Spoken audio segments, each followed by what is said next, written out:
This listening test is very important for your exam. अगर आपको भी सेम ऐसा ही रिजल्ट चाहिए जो आप अपनी स्क्रीन के ऊपर देख रहे हो, तो आप हमें व्हाट्सएप के ऊपर मैसेज कर कर प्रेडिक्शन मटेरियल को परचेज कर सकते हो। और जिन स्टूडेंट्स को ये लगता है कि प्रेडिक्शन के ऊपर ट्रस्ट नहीं करना चाहिए, वो फेक होती है, अगर प्रेडिक्शन पीडीएफ हमारी फेक होती तो कभी भी 7, 8, 9 बैंड स्कोर स्टूडेंट के रीडिंग, लिसनिंग, राइटिंग और स्पीकिंग में बिल्कुल भी ना आते। ये बात आप भी जानते हो, ये एक कड़वा सच है।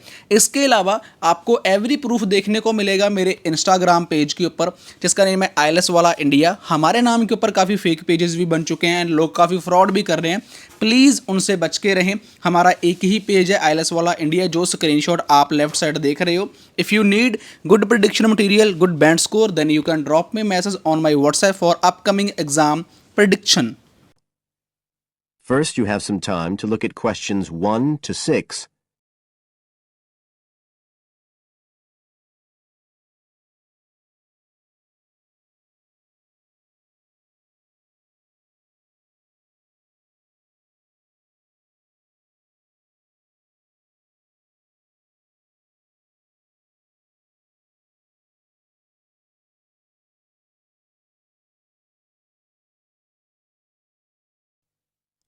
Now we shall begin.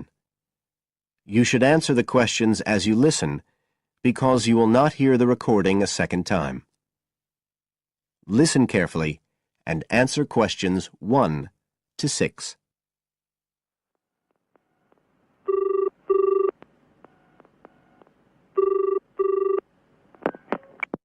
Environmental Health Department, Paul speaking. Oh, hello. I wanted to report a vehicle that's been left parked near where I live. I think it's been abandoned. I wondered if the council could arrange to get it towed away. Have I got through to the right department? Yes, you have. If I could just take a few details. Your name, please? Mrs. Shefford. Thank you. It's not my vehicle, though. I just thought someone ought to report it. No, that's fine.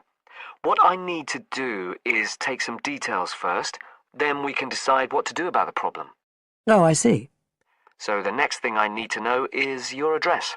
Right, it's 41 Lower Green Street, Yes? Barrowdale. And the postcode's WH4 5JP. Fine. And if I could just ask for a telephone number.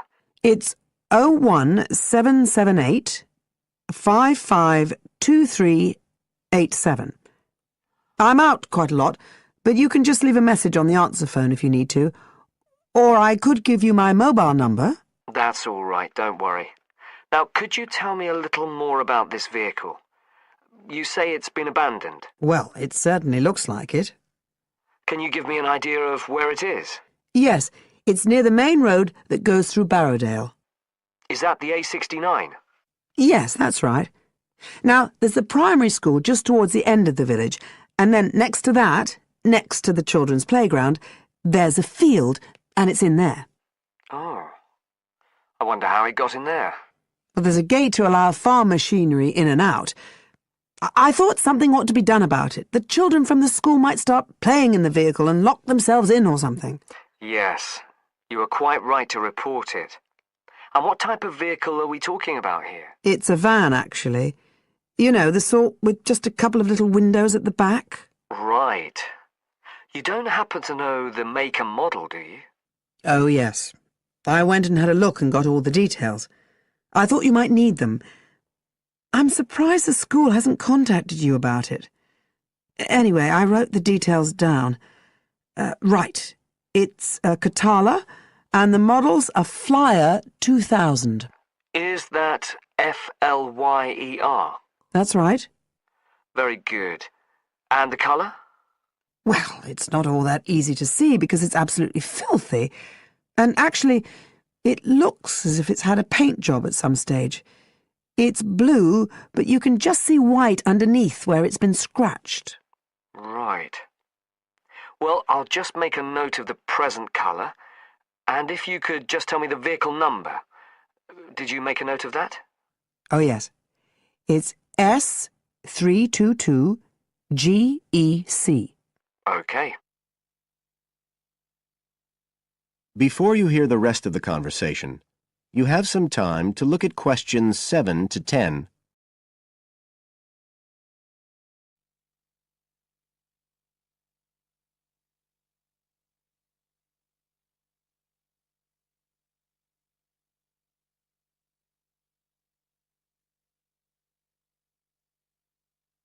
Now listen and answer questions 7 to 10.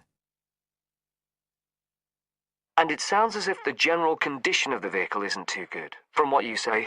No, it's pretty poor. It wouldn't be drivable. It's got a flat tire and there's a crack in the windscreen. I reckon someone just wanted to get rid of it. That's usually the way. It's been there for nearly a week. No, it must be 8 days. I remember it was a Sunday morning when I noticed it. It wasn't there the day before. I walk past it most days on the way to the shops. I'd have thought the school would have reported it. Does the field actually belong to the school? No, it's part of Hill Farm Estate. Right. I'll just make a note of that. And I don't suppose you have any information about who might own the vehicle? No, I've no idea. So what will you do now?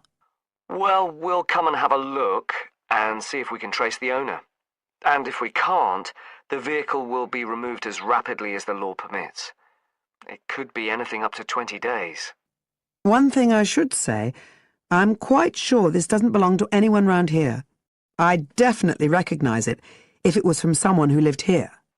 So you don't think it was anyone local? Right. I'd say at a guess we're looking at a stolen vehicle here. I did wonder if it might have been. You hear such a lot about car thieves nowadays. Well, we certainly will be looking into that possibility. Anyway, thank you for contacting us, Mrs. Shefford, and we'll keep you informed of what happens. Right. Thank you very much. Goodbye. Goodbye.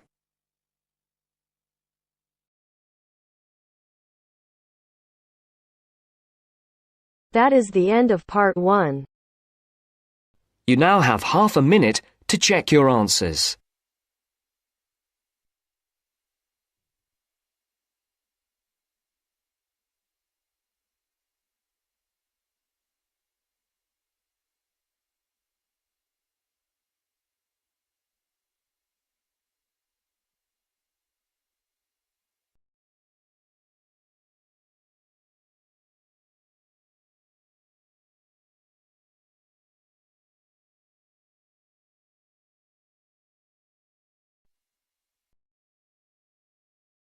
Now turns to part 2. Part 2. You are going to listen to two students talking about a presentation on time management. First, you have some time to look at questions 11 to 15.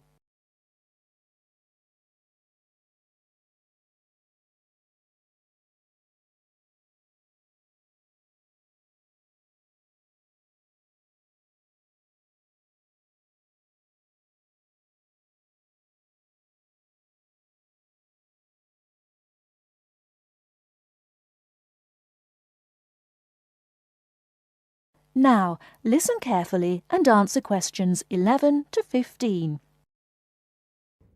Hi, Mark. What are you doing? Hi, Lucy. Well, I'm preparing this seminar on time management. I'm supposed to do a presentation on the topic next week. Ironic, isn't it? I'm probably the worst student when it comes to time management. I don't think you're that bad compared to some other people I know. Do you need some help with it? Yeah, I just don't know where to start, to be honest. When are you doing the presentation? I'm supposed to hand in the draft on Wednesday at 11 a.m. The presentation is scheduled for 10 a.m. this Friday. That's not too bad. This gives you the whole weekend to prepare. Let's brainstorm some ideas, shall we? Do you want to get a pen and paper to jot down some thoughts? I think you should start with a broad general statement. For example, I read somewhere that organizing time is a skill like learning to drive or tying your shoelaces. Then you could move on to discussing the common problems people have with managing time. That's not a bad idea. one of the common problems is putting things off. Yeah, you could also mention some common signs of this symptom, such as last-minute holiday shopping, putting off visits to the doctors or the dentist. Another problem is relying too much on your memory and not writing things down. Do you mean not keeping a diary or a planner to plan the tasks? That's right. For example, writing down what I need to do in a diary or planner helps me remember what I need to do and makes me more focused on the tasks for the day.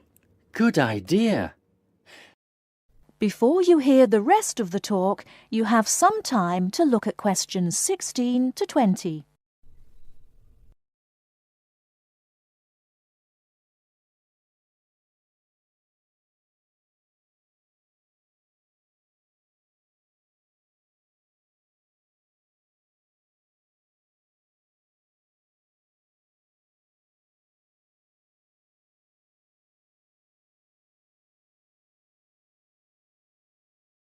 Now listen and answer questions 16 to 20. That reminds me of something I've been meaning to do for a while now. Anyway, I should also include some advice on how to deal with the problem, shouldn't I? Sure, you can talk about some ways of stopping procrastination. I guess making a to-do list can help one focus on what needs to be done. Definitely.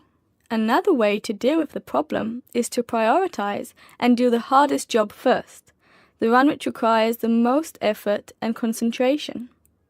Also, my tutor recommended that I should break big projects into small parts with a specific goal.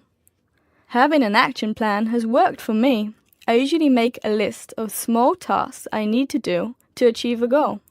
Sometimes I just don't feel like getting down to work because a task seems too overwhelming for me to even think about. This technique helps me reduce psychological pressure if I think of a project as a set of easily achievable tasks. Don't you think? I know what you mean.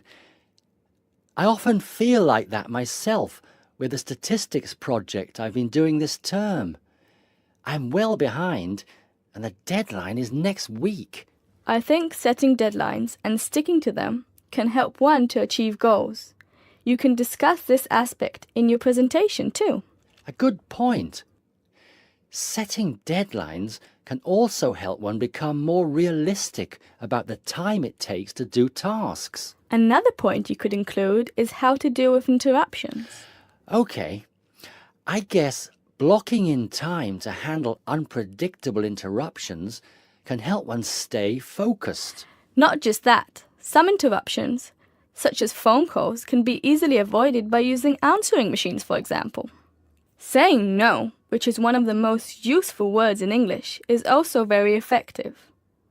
It can be tough sometimes, but you've got to learn to say it nicely but firmly. I think you've got enough ideas here to start with. Definitely. Thanks a lot for your help. I just need to type the ideas up and I think I'm all set. Do you think you can lend me your laptop for a couple of hours? I'm afraid I can't. I've got to finish my own project. Never mind. I'll use one at the library. You certainly know how to say no. Learned it the hard way. Got to go now. Good luck with the presentation. Cheers. See you later.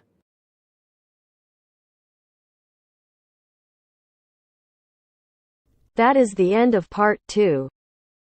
You now have half a minute to check your answers.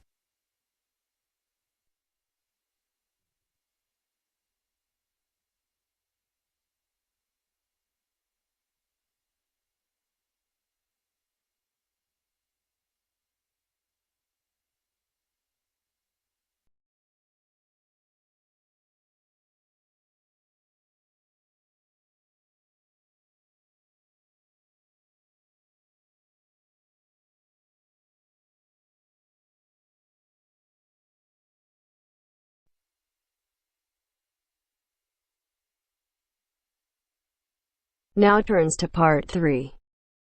Part 3. You'll hear a woman calling Laverton Arts Centre for some information.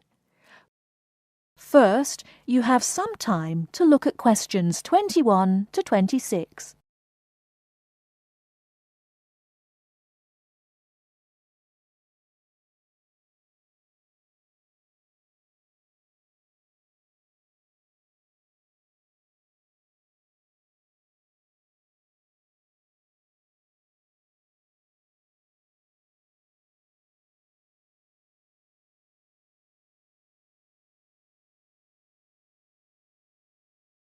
Now listen carefully and answer questions 21 to 26. Laverton Arts Centre. How can I help you? Hello. I've been to the Arts Centre a few times recently, and I understand you have this scheme for regular visitors. The Friends of Laverton Arts Centre. Yes, that's right. I wonder if you could tell me a little about it. I mean, how much it costs and what benefits it offers, things like that. Certainly. Well, first of all, the good news is that we've recently changed the scheme. It used to cost £15 a year, but now it's free. All you have to do is fill in an application form. You can either come to the Arts Centre and do that here, or you can go to our website and apply online. And so what are the benefits of joining? There are actually quite a few. As a friend of Laverton Arts Centre, you'll receive a newsletter every 3 months with information on all the forthcoming events. That sounds useful. You also get priority booking for shows and concerts in the main theatre. Can you explain how that works exactly? Yes. What that means is that when tickets go on sale, for the first 2 days they're only available to friends of the Arts Centre. So as long as you book early, you can make sure you get seats. Great! Do you ever offer discounts to friends of the centre? Under the old system, when you had to pay to be a member, we did. Under the new system, there won't be any discounts for shows in the main theatre or films at the Arts Cinema. Having said that, we will be offering some discounts to members for performances in the small theatre. There'll be information about this in each issue of the newsletter. I suppose I can find that information online as well, can I? Absolutely. Actually, we're redoing our website at the moment. Right now, there actually isn't a special section for Friends of the Arts Centre on the website. Once the site's been redesigned, there will be. You'll be able to put in your username and password and enter a special section just for you. It sounds excellent. Are there any requirements, though? I mean, as a member, do I have to do anything? Yes, sorry, I forgot to mention that. There are no formal requirements at all, though obviously we have this scheme to encourage people to attend events here regularly. So we ask that you attend at least 4 events a year, whatever they are, if you possibly can. Nobody's going to count, though, and it's totally up to you. That sounds fair enough.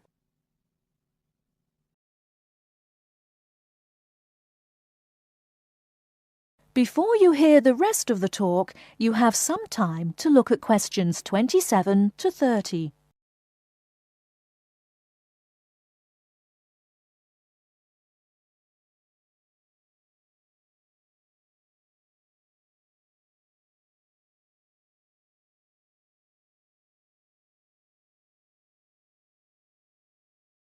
Now listen and answer questions 27 to 30.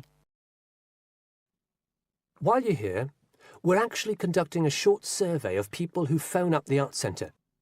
Would you mind if I asked you a few questions? It'll only take a couple of minutes. Sure, no problem. Thanks a lot. So, how many times have you visited Laverton Arts Centre in the last 6 months? Well, I've only lived in the area for the last 4 months, so not that many times. 3, I suppose. Yes, that's right. Fine. And how did you first find out about the Arts Centre? Let me think. Oh, yes, a friend invited me to a concert, and I came with her. Have you ever seen a film at the Arts Cinema here? No, I haven't, to be honest. In fact, until you mentioned it earlier, I didn't realise you even had a cinema. One more question.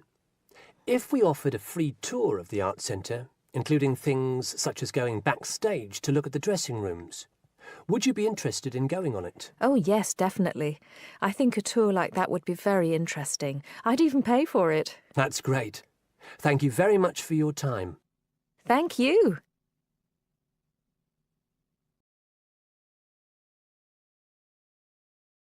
That is the end of part 3.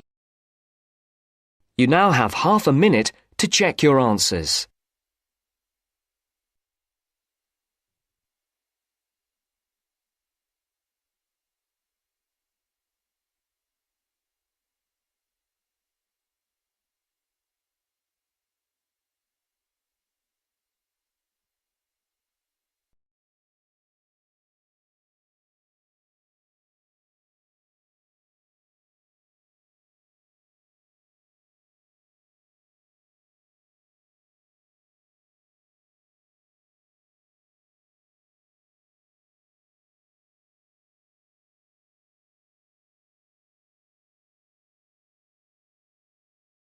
Now turns to part 4. Part 4. You'll hear a lecturer talking to students about sport in Ireland. First, you have some time to look at questions 31 to 33.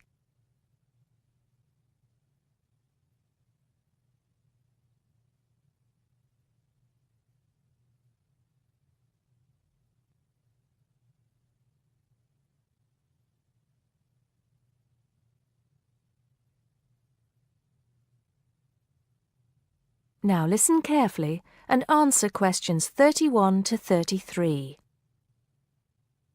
Now, today we're going to be finding out about the most popular sports in the Emerald Isle. That's Ireland, of course. Can you guess what they are? Well, there are these two lesser-played games, a form of rounders and Gaelic handball. But we'll start with one which is perhaps over 3,000 years old, arriving in Ireland with the Celts, some claim.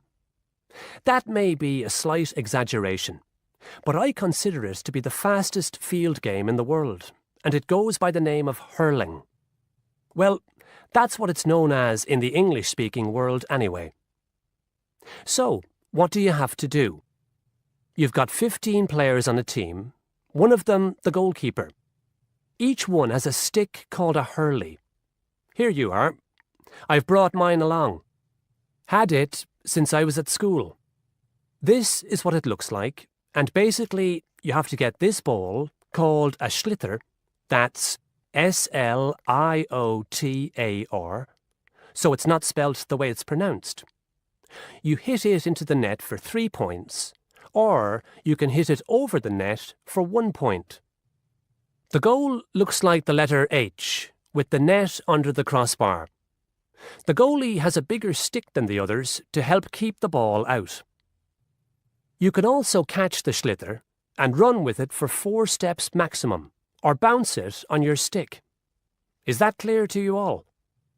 I'll be showing you a video a bit later, so you can see what a game actually looks like. You might like to think of it as a mixture of lacrosse, hockey, and baseball. Oh, and it's played by women too, but it goes by the name of camogie in that case. Before you hear the rest of the talk, you have some time to look at questions 34 to 40.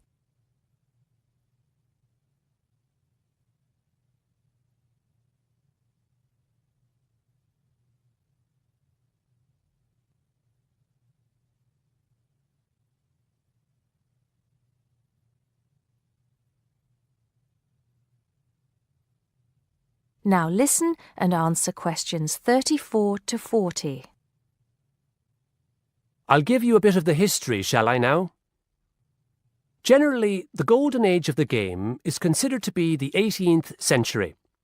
But systematic rules were first agreed and drawn up at that great shrine of learning, Trinity College Dublin, in 1879, founding the Irish Hurling Union, closely followed just a few years later by the formation of the Gaelic Athletics Association. With greater organisation last century, the All-Ireland Hurling Championship got off to a flying start, and I'm proud to say that my own native city of Cork has won more than 20 titles over the years. But then, so have Kilkenny and Tipperary. Is it only played in Ireland? No. Well, It is the only country with a national team at the moment, but you may be surprised to discover there are hurling clubs in London, as well as in America and Argentina, to name just a few. The other game I'd like to take a little time to introduce you to is Gaelic football, which is played on the same pitch as hurling with the same number of players, but there's no net. You just have to get the ball over your opponent's goalposts, and you can do that by kicking or punching the ball. However, you're not supposed to do that to the players, I might add. Imagine it as a combination of soccer and basketball, but in my opinion, it's a more exciting spectacle than either of those. Excuse my bias, if you will. It's also very popular with women. In fact, there are more women's teams than for any other sport. Whether despite or because of the physical contact involved, I wouldn't like to say. They do play a shorter game, 60 minutes, rather than the men's 70. So, let's have a look. If we can have the lights down, I'll see if I can get this technology to work. That is the end of part 4. You now have half a minute to check your answers.